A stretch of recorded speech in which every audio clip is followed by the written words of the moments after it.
Эрүүл зүй амьдралыг эрхэм болгогч үзэгч танд Энто зөвлөгөө нэвтрүүлгийн ээлж дугаар хүрэхэд бэлэн боллоо. Үзэгчдийнхаа эрүүл мэндийн боловсролд анхааран өнгөрсөн дугаартаа бид мэдрэлийн гаралтай эмэггүүдийн тухай мэдээлэл зөвлөгөө хүргэж байсан бол энэ удаад вирусын гаралтай халдвар тэдгээрийн эмчилгээний тухай мэдээллийг хүргэх гэж байна. Улирал солигдсонтой холбогдуулаад мөн сэрүүний улирал айлчлан ирж буй энэ үед вирусын гаралтай өвчлөлт хүүхдүүд хамгийн их өртөмтгий байдаг гэдэг. Тиймээс бид сонгон найрхан дүүргийн Санхум өрхийн эрүүл мэндийн төвийн эмч Алтан цэцгээс хүүхдүүдийн дунд вирусын гаралтай ямар өвчлөл илүү их байгаа талаар мэдээлэл авсан юм а. Хүүхдийн дунд гардаг өвчлөл бол ерөнхийдөө улиралтай бас их холбоотой байдаг. Энэ дотроо сургуулийн насны хүүхэд, цэцэрлэгийн хүүхэд цуглаж байгаа одоо үед бол амьсгалын замын өвчин ихсэх хандлагатай байна. Зуны цагт бол гидсний өвчин харьцангуй байсан бол одоо сургууль цэцэрлэг одоо цугласантай холбоотойгоор амьсгалын замын өвчин ихсэх хандлагатай байна. Энэ дотроо бол ер нь хүүхдийн одоо бага насны хүүхдийн өөрөөр хэлбэл 6 сараас 5 хүртэлх насны хүүхдийн амьсгалын замын өвчин одоо бол ихсэх төлөвтэй байна.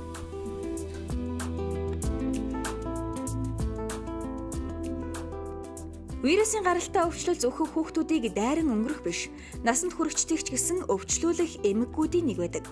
Өнөөдрийн дугаараар вирусын гаралтай эмгэгт ямар хүмүүс өртөх магадлал хамгийн өндөр байдгийг, мөн хамгийн сайн эмчилгээ, урьдчилан сэргээлтийн талаар цогц мэдээллийг үзэгч та хүлээн авч үзээрэй.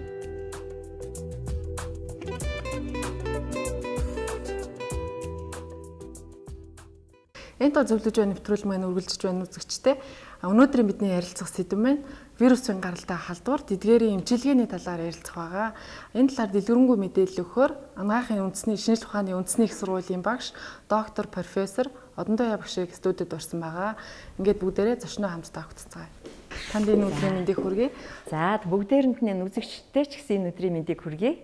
За тэгээ өнөөдөр энэ вирусны халдварын талаар ярихаар намайг урьсанд маш их баяртай байна. Ягаад гэвэл одоо улирал нь эхэлж байна. Тэгэл одоо ингээд 9 сараас эхлээл нөгөө ханиа том ихсдэг. Тэгэл нөгөө цэцэрлэгт анх удаа явж байгаа хүүхдүүд маань яах вүлээ? Анх удаа явж байгаа ямар ч тэр нян вирустай холбогдож үзээгүй зөвхөн гэр бүлийн нэг хэсэг одоо нянгийн бичил орчинд дассан хүүхэд тэр 40 хэдэн хүүхдийн бичил орчинд дасна гэдэг бол үнэхээр одоо маш хэцүү гэдгийг бол тэр хүүхэд бол бараг л заримдаа тийм олон улсын судалгаа байдаг. Анх цэцэрлэгт явсан хүүхдийн одоо бага ангийн цэцэрлэгийн хүүхдүүдийн бараг 80-аас дээш хувь нь эхний 3 сарын дотор ямар нэгэн амьсгалын замын цочмог вирусны халдвараар өвчлөлдгөө гэсэн тийм ээ. Дэлхий дээр жилдээ 1 тэрбум хүн амьсгалын замын цочмог халдвараар өвчлөдөг ба 12 сая хүн насвардаг гэж штэ жилдээ. Манай Улаанбаатар 1 сая хүн амтай. Тэгвэл 12 сая хүн жилдээ амьсгалын замын цочмог халдвараар насвардаг. Тэрэн дотор 5 хүртэлх насны хүүхэд бол бүр зонхилж идэг. Тэгэд энэ амьсгалын замын маш олон төрлийн вирусүүд байдаг. Тэрэн дотор одоо нөгөө хүмүүс та нар бүгдээрээ мэддэг том уу, иж том уу, аденовирусын халдвар гэл тийм ээ. Тэр том уу гэл тэгэхээр нэгээс 3 хоног халууруулдаг. Тэгэл энэ мөгөөрсөн хоолын өрөвсөл үүсэл ханиалгаал тий. Иж том уу болохоор 1-ээс 5 хоног халууруулж болно. Тэгээд түн хоолой өрөвсгөлээр хоолой сөөн бачуурна гэл тийм ээ. Маш юм хүнд хүүхэд нөө хоолой боогдох тийм аюултай байдаг. Ихэвчлэн тийм маш хоруу чанартай. Тэгээ ихэвчлэн том уу иж томоонд хүүтний улиралд ихсдэг бол аденовирусын халдвар бол жилийн 4 улиралд идэг штэ. Аденовирусын халдвар чинь ингээл нүд нуухтан, ханиан, залгуур хоолойны арын ингээд хоолойг нь онгойлгоод үзэхлээр залгуурынх нь арынх нь өргөсөл ингээд үүсчихсэн. Тэгээ хүүхэд ихэвчлэн бас суулгадаг. Чацаг алддаг. Тэгээд хевлийгээ илгээ дараад доошо төрүүлгээ хараад хэвтээд унжиж хоолны орондоо дургу болчдөг. Ингээ шарлах гэж юм болов уу ч гэмээр те. Тэгэл 100 ч хүртэл хүүхэд аденовирусны халдвартай нүд нь нуугдсан, ханиалгачихсан, суулгацсан явж идэг. Тэгэхээр бид нэр ингээд энэ аденовирусны халдвар тэгээ өөрөө бүр 1-ээс 7 хоног, 10 хоног ч халууруулж болно штэ. 2 бүхтэй халууралт гэж байдаг. Нэг 2 хоног халуураад 4 хоног зүгээр уснаа дахиад халуурж болдог. Тэгэхээр амьсгалын замын халдвараас одоо тэр их өвчлөөд байгаа тэр хүүхдүүдийг ер нь яаж урьдчилан сэргийлэх вэ? Ер нь ямар эмчилгээ тэнд одоо яг оновчтой ерөөсөө урьдчилан сэргийлэх айгүй сайхан арга байгаа. Яг одоо энэ Эмто эмийн компаниас одоо вифероны гел гэдээ ороод ирсэн байна. Тэгэхээр энэ вифероны гел гэдгийг та нар одоо харж байгаа бах тийм ээ. Энэ бол цэцэрлэгийн сургуулийн насны хүүхдүүд ерөөсөө энэ гэл энэ хангалттай хүрдэг. Цэцэрлэгт явхаас өмнө өглөө хамранд нэг шар будааны дайтай хамрын 2 нүхэнд нь түрхээл орой эрэхт нь 12 цагийн зайтай бас хамранд нь түрхээл хоногт 2 удаа энийг түрхээл явж явах хэрэгтэй. Ингээд цэцэрлэг сургуульд одоо өвчлөмтийн хүүхдээ энийгээ түрхээд явуулчих юм бол өвчлөх эрсдэл нь хамаагүй багасна. Тэгэхээр ер нь урт хугацаар хэрэгжилж болно гэсэн үг юм байна шүү дээ. Энийг бол бүр урт хугацаар хамгийн үед. Тий. Одоо яасан цэцэрлэгийн хүүхдүүд чи анх удаага тэр олон одоо танихгүй хүүхдүүдийн нянгийн бичил орчинлоо ороод ирлээ шүү дээ. Тийм имий чин тэднэр дотор чин зарим нь өвчлөмтгий байсан, зарим нь айгүйх антибиотик хэрглэж ийсэн, зарим нь одоо бүр антибиотиктаа дасалтай болцсон, зарим нь болохоор нөгөө бүр мөөгөн сэрдсэн ч хүүхдүүд явж иж магадгүй айгүйх нөгөө тэгвэл энэ вифероны гел юугаараа давуу талтай вэ гэхлээр бас хэлмээр байна л да. Энэ дотроо одоо бүх вирусын эсрэг үйлчилдэг интерферон гэдэг бодис агуулдаг. Бүхий л вирусын. Түүнээс гадна нөгөө янз бүрийн ургацыг ургахыг зогсоодог. Түүнээс гадна нянгийн эсрэг үйлчилгээтэй. Яагаад нянгийн эсрэг үйлчилгээтэй гэхлээр энэ маань өөрөө юуны бензоины хүчил агуулдаг. Бензоины хүчил гэдэг маань өөрөө бактерицид буюу нянгийн эсрэг тийм үйлчлэг үзүүлдэг байхгүй. Хүмүүс ингэдэг ч тийм нөгөө ханиа томоо тосхолоор анс чанжуу гээл те. Гэтэл тэр анс маань өөрөө бензоины хүчилтэй байдаг болохоор ханиа томог бас нянгийн хүндрэлээс сэргийлдэг тийм утга учиртай байна. Эцэг эхчүүдийн хувьд хүүхэд ханиад хүрэх нь хэцүү асуудлуудын нэг байдаг. Хүүхэд ханиад хүрэх нь амархан байдаг учраас хүндрүүлэхгүй байх нь чухал юм. Тиймээс та бүхэндээ урьдчилан сэргийлэх үүднээс заншлын хэлхээ болсон Монгол уламжлалт эмчилгээний тухай мэдээллийг хүргэж байна. Монгол уламжлалт аргууд бол зөндөө л манад. За жишээлбэл сүүлийн үед манайх хүүхдүүд ер нь шингийн юм сайн уу гэж хэлдэг тийм ээ. Тэр шингийн юм сайн уу гэдгийн гол одоо ачааллагдал нь юу вэ гэхээр вирусын одоо халдвар авсан үед хүүхдийн одоо цус өтгөрдөг. За энэ өтгөрсөн цусыг бид нар шингийн ямаар л шингэрүүлж өгдөг шүү дээ. За шингэрүүлээд ингээд ирэхээр вирусын эсрэг нөгөө бэлтгэлээ хэрэглээд ирэхээр энэ хоёрын одоо эмчилгээний үр дүнд хүүхдийн биеийн байдал сайн болдог. За мөн одоо манай уламжлалт арга гэхээр яг витамин С агуулсан чацарган наарц, анс, за тэгээд одоо халан хөөрүүлсэн сүү гэх мэтлээ одоо цагаан эдэгээр уршин сэргийлж болно. За хоёрдугаарт бид сүүлийн үед массаж тийм ээ цэгэн массажуудыг бас их зөвлөж өгч байгаа эцэг эхчүүдэд. За гуравдугаарт мөн хувийн ариун цэвэр байна. Гэрийн одоо ариун цэвэр байна. Хувийн ариун цэвэр. За энэ дотроо шигтэй цэвэрлэгээ яаж хийх вэ гэдгийг бид нар мөн хийж өгдөг, хэлж өгдөг. За өшөө ер нь хүүхдийг бол зөв одоо амрааж, зөв одоо хүмүүжүүлэх тийм ээ ачаал ахуулахгүйгээр ингээд ажил амралтын зөв одоо зохион байгуулах юм бол хүүхэд бас энэ эрсдэлд бас орохгүй байх явдал байдаг. Тэгэхээр агшаа энэ ханиад хүрлээгээ шууд анчуудаг авч хэргэлдэг шүү дээ. Ер нь ихэнх эцэгчүүд шууд аптек ороод худалдаж аваад хүүхдэд өгчдөг. Тэгэхээр энэ биферон анчуудгаас ер нь ямар ялгаа байна? Биферон гэдэг маань өөрөө вирусын эсрэг үйлчилгээтэй, нянгийн эсрэг үйлчилгээтэй гэдгийг сая хэллээ. Түүнээс гадна мөөгөнцрийн эсрэг үйлчилгээтэй. Яг бол дотроо бас тетрабарат натрий гэж агуулждаг. Тийм болохоор ер нь ихэнх энэ ханиад томууч нь вирусын гаралтай байдаг байхгүй юу? Тэгээд урчин сэргийлээд энэ вифероны гелийг хэрэглээд урчин сэргийж болно. тусчих юм бол одоо өөрийн чинь барьж байгаа энэ лав байна шүү дээ. Энэ лав байл. Лав дөрвөн янзын лав хэлбэрээр байх юм тийм дөрвөн янзын. Тэгээ энэ бол 7 хүртэлх насны хүүхдэд би энэ юг харуулмаар байна. Энэ лагийн болохоор 7 хүртэлх насны хүүхдэд бол 1500-аар 1501-жээр авч байгаа. 1501-жээр. Өглөө нэг лаа, орой нэг лаа. Ханиа томоо тусчих юм болов шүү дээ. Тэгээд давхар гелийн хамранд нь бас түрхэж болно. Давхар хэрглэж болно. Тэгэн бол бүр хурдан өвчин дуусна. За тэгээд 700 дээш насны хүүхдэд бол 500 таг. 500 таг хэрэглэх нь ш 500 мянга таг хэрэглэх нь байна тийм ээ. Тэгээд за тэгээ өглөө нэг лаа, орой нэг лаа. Тэ? За энэ зурган дээр байгаа шиг өглөө нэг лаа, орой нэг лаагаа ингээд хэрэглэх нь байна тийм ээ. За ингээд байхад 5 хоногийн хугацаанд бол энэ вирусны халдвар бол маш хөнгөн явцтайгаар идэгнэ гэсэн үг тийм ээ. Ер нь харшил өгөхгүй юу? Харшил өгөхгүй хүмүүс харшил өгөхгүйгээ тогтоогдсон байгаа. Яг бол энэ дээр судалгаанууд олон улсын судалгаанууд хийгдээд энэ дээр бол ерөөсө харшил баг өгдөггүй эндээс бити айгаараа гэдээ бүр яатсан байгаа. За тэгэхээр энэ виферон нь болохоор бас энэ гэл хэлбэрээр энд байгаа, бас мас хэлбэрээр байдгийг шүү. Гэл нь болохоор энэ 36 мянган нэгжтэй 1 грамда. Тэгээд энэ хамрын сарст за умаан өтрийн одоо сарст тэрч байтгаа амны хүндэт дутагтал хоолын одоо улаалтан дээр ингээд төрхиж хэрглэж болно. Мас гэдэг байгаа нь 40 мянган нэгжтэй 1 грамда.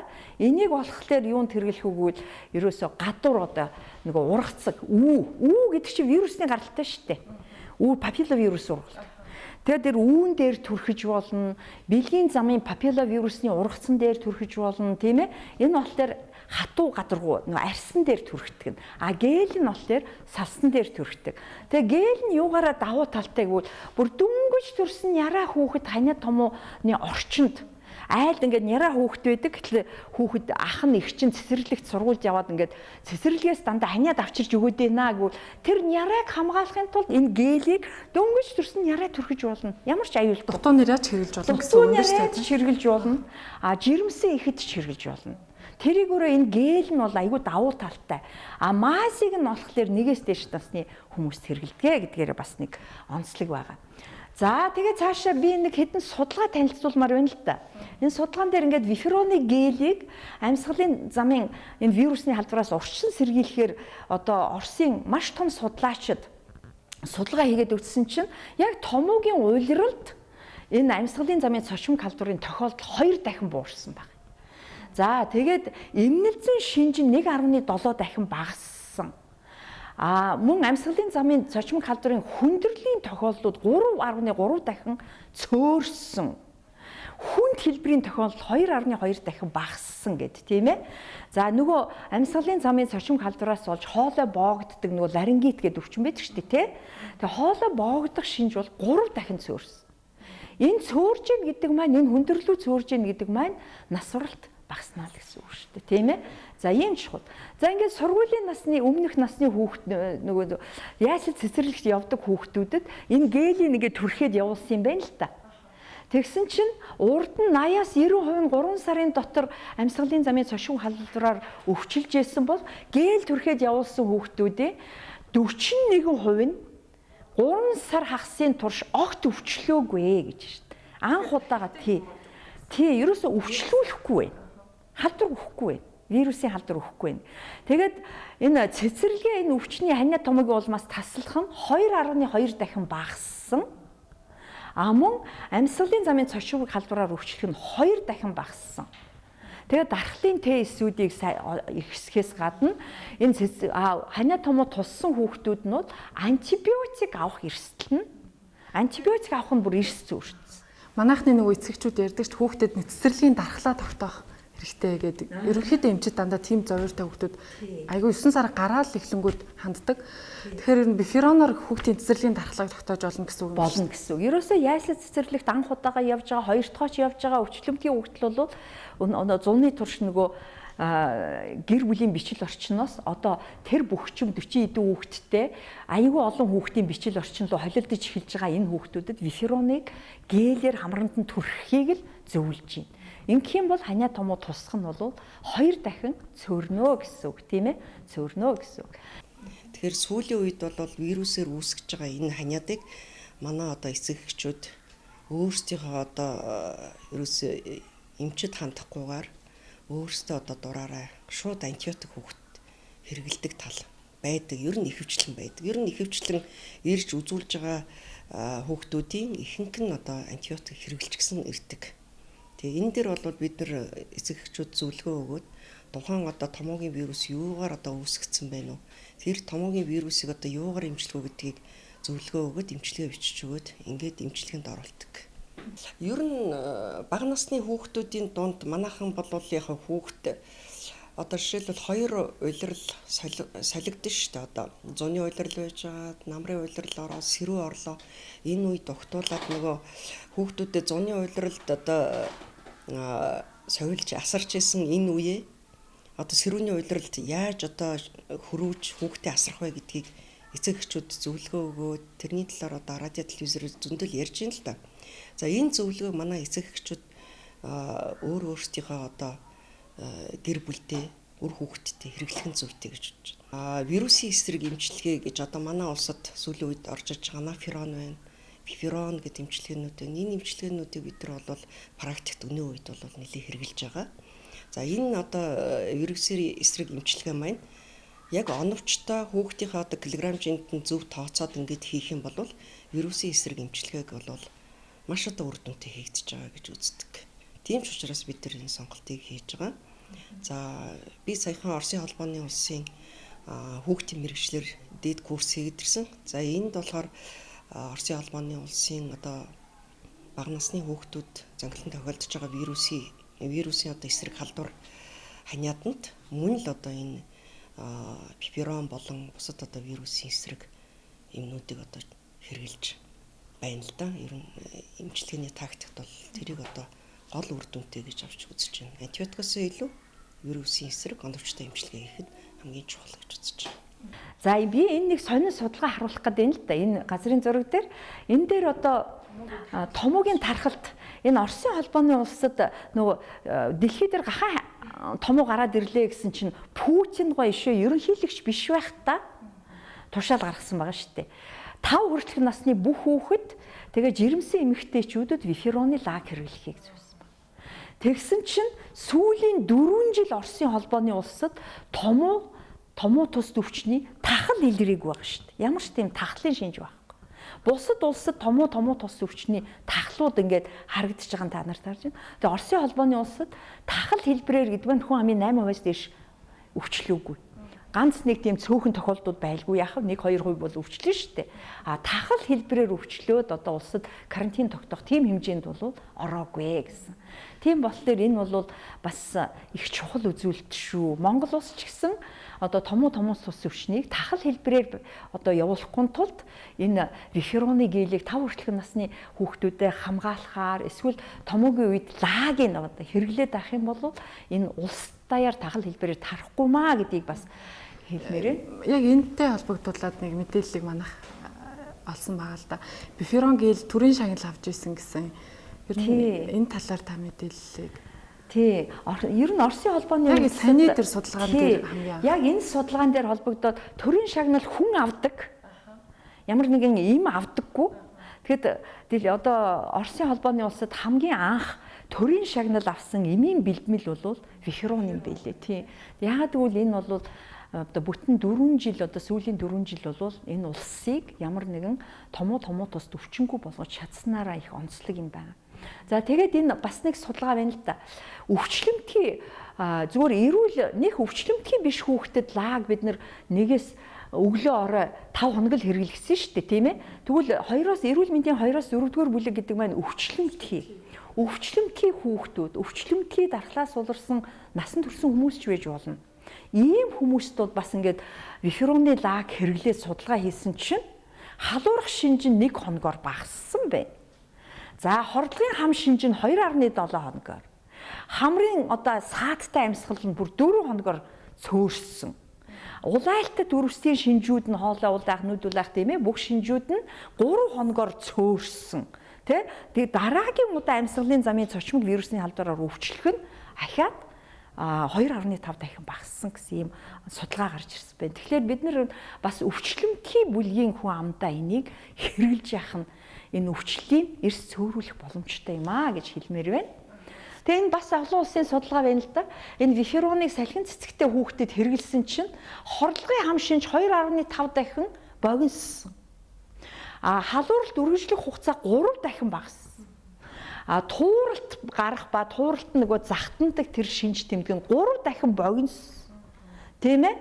Тэгээд салхин цэцгийн тэр үе шат нь айгүй хөнгөн хэлбэрээр явагдсан бөгөөд 90% нь ямар ч хүндрэл илрээгүй. За тэгээд бас ахиад нэг вирусны халдварыг сая одоо Монголд нэлээд их нүргээлэн штэ Монголд. Нэлээд шуугантай байла. Кор. Сая Монголоор ч бүр манай анагаахын оюутнууд хүртэл шалгалтынхаа үеэр кортчээд яах вэ гэдээ бүх асуудал болсон тий. Тэгэхээр энэ кор гэдэг өвчин чинь бүр дэлхийн эрүүл мэндийн байгууллагын хүүхдийн өвчний цогц менежментэд дотор ордог Монгол улсын эмчилгээний стандарт нь гарсан байд. Яагаад гэвэл энэ кор гэхлээр ингээл нэг халуураал, туурал, улаан тууралгаараа зүгээр болчихно гэж боддог. Үгүй байхгүй юу? Корийн вирус хүний дархлын Т лимфоцит гэдэг эс дотор ороод тэгээд дархлаа хомсон. Дүүд лимфоцит дархлын эсийг хайлуулад тэгээд кор өвчин нь өөрийнхөө циклээр тэгээд нэг 5-аас 10 хоногийн дотор дууслаа гэхэд корийн дараах дархлаа хомсдол нь өөрөө 3 сар үргэлжлэнэ. Корийн дараа хүн 3 сар дохтой эмшигэл юм шиг. Тийм болохоор энэ кор гэдэг чинь их муухай өвчин. Дэлхий дээр кор бол маш олон хүүхдийн амь насыг авч явдаг. Маш муухай өвчин.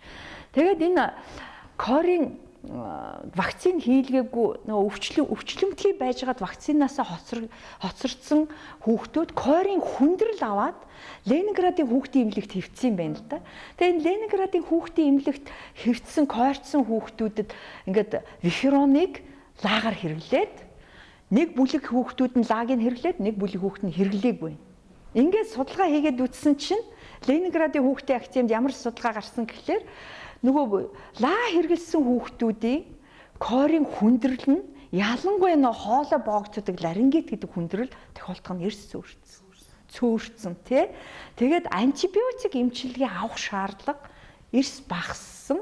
Тэгээ хүндрэлийн хугацаа их богинохоо явагдаад эрт эмчлэгдээд эмнэлгээсээ гарсан гэж штэ. Тэгэхээр бид нар энэ корийн вирус, энэ ахаал вирус, интерферон буюу бидний өнөөдөр яриад байгаа виферон маань, энтогийн оруулж ирсэн энэ виферон маань бүхэл вируст үйлчлэнэ. Ганцхан одоо том уу, иш том аденовирус, салхин цэцэг кор гэж байгаа юм биш те.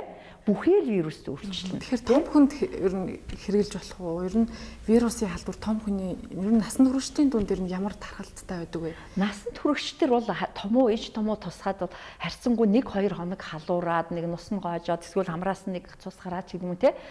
Тэгээ ханиалгаад нэг 5 хоногийн дотор ихэвчлэн дархлаа сайн байдаг болохоор идэгчдэг л дээ. Гол төлөв 5-аас доош насны хүүхдэл хүндрэл багтаа яв. Гэхдээ ер нь ажил ихтэй үед ханиа томуу тусаад явахыг хүсэхгүй л байвал ханиа томуугийн үед насан туршид ч хүртэл гээлээ төрөгч явах хэрэгтэй. Манай эмчнэр ч гэсэн одоо ингээл бөө ханиа томуудын үед ингээл өөрсдөө маска зүүхгүй хүн үзэл явж байна. Маск зүүх дургүй бол гээлээ хамрантал төрөгчих. Тэгэл хүнээ үзэхэд өөрөө өөрийгөө хамгаална гэдгийг сайн. 1 саятай 3 саятай гэж байх шиг байна л да. Тий. За би 3 саятайг одоо ярина. Тий. Би ахаад нэг амьсгалын замаар халддаг вирусны өвчтний талаар бас ярмаар байна. Тэр нь бол халдварт мононуклеоз юм. Халдварт мононуклеозыг филатын өвчин, моноцитарны ангин гэдэг янз бүрийн нэрээр нэрлэдэг. Тэгэд маш олон төрлийн вирусээр үүсгэгддэг гэдгийг та нар биж байгаа. Энд нь болохоор 100% Эпштейн-Баррын вирус үүсгэгч нь байдаг. Мөн хавсраад ердийн herpes вирус, хүний herpes вирусын 6-7 дугаар хэв шинжүүд бас үүсгдэг гэдэг. Тэгэхээр энэ халдварт мононуклеоз гэж ярьж байгаа боловч энэ Монгол зөндөө байгаа. Ерөөсөө энэ вирусын шинжилгээ манайд сул хийгддэг болохоор энэ онцлогддоггүй маа. Яаж илэрдэг вэ гэхлээр хоолой улаан. Тэгэл өрхийн эмчтэй үзээ хоолой нь улаач гэж тэгж байгаа шүү дээ, тэ? Тэгэл антибиотик бичээл өгч байгаа. Хоолой улайлт нь ямар онцлогтой байх вэ гэхээр ингээ хоолой ингээ харахаар залгуур хоолой хүүхэн хил тэр хэсгээрээ бүр ингээд тод хил заагтай улайна.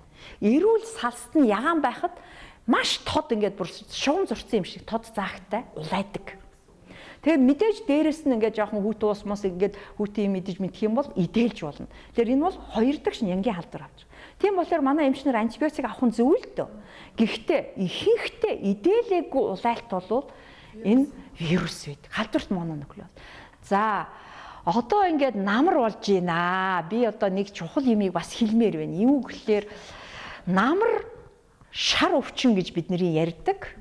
Нөгөө шар өвчин ихсдэг шүү дээ. Тэгэл одоо ингээд гадуур самар зараал юм. Хэн самар түүж ийн гэж бодож байна? Ямар хүмүүсийн самар түүгээд байна вэ? Тэдний дотор шаралцсан хүмүүс байж л байгаа шүү дээ. Шаралцсан магадгүй хүүхэд байхдаа шаралцсан. Тэгээ өөрсдөө идэгцэн гэж бодож байгаа боловч энэ хүмүүс чинь вирус тээгч нар. А вирус тээгч нар вирус нь хаагаараа гардаг шээсээрээ, нулим шүлсээрээ, нулимсаараа, үрийн шингнээрээ гадаршиж идэг. Тэгэл одоо намар болт төр нөгөө самрын чинь дээр нөгөө шар өвчин чинь айгүй хэсдэг байхгүй. Тэгээ би энэ дэлхийн тоо баримтаас бас танилцуулмаар байна л да. Дэлхий дээр 350-аас 400 сая хүн Б вирусны архаг гепатиттай байдаг. 400 сая. Эдгээрийнх нь 75-аас 160 сая нь буюу 15-аас 40% нь жилийн дотор илэгний хатуурал цирроз гэж хэлдэг илэгний хатуурлаар эсвэл илэгний хор тавдраар нас барах эрсдэлтэй байж байна. Тэ дэлхий дээр. Тэгвэл одоо энэ илэгний шар өвчин гэж бидний яриад байгаа энэ өвчин маань ахаал вирусээр үүсгэдэг. Яг вирусээр үүсгэдэг. Ямар вирусээр үүсгэж ийм вэ? Гарын 5 урууг л та нар харчих. А, Б, С, Д, Е вирус гэдэг. А, Б, С, Д, Е. Тэгвэл А, Е нь бохир гараар одоо тэр самраар бохир хүнсээр дамжиж халдварладаг. Одоо намар одоо энэ тийм бохир гар тэр ногоо жимс мисээ аваад угаахгүй идэж ийн гэдэг чинь тэр А вирусны шар. А Б, С, Д гэсэн энэ гурав нь болохоор юугаар дамждаг вэ гэхээр яг нөгөө шприцээр эсвэл хүний цус плазм хийхээр шивээс хийгээл одоо залуучууд гоёхгүй л шивээс хийж байна. Гэхдээ тэр чинь ингээд шивээс хийж яах шиг өөрийгөө насан туршдаа вирус тээгч, шарын вирус тээгч болгох эсвэл бараг дох авахч эрсдэлтэй болгож байгаа гэдгийг залуучууд их сайн ойлгомоор байгаа хгүй. Яг л тэр зүүгээр чинь тэр халдвард юм аа.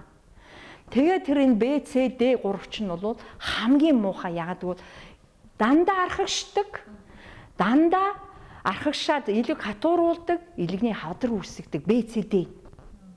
Энэ гурав нь хамгийн аюултай байхгүй тий. Тэгэхээр энэ талаар бид нар бас ярмаар байна. Яагаад гэвэл яагаад ярих гэдэг нь гэхээр энэ виферон гэдэг энтогийн оруулж ирсэн энэ виферон гэдэг ламайн өөрөө энэ вирусыг эмчлэх чадвартай. Сэргийлэх чадвартай.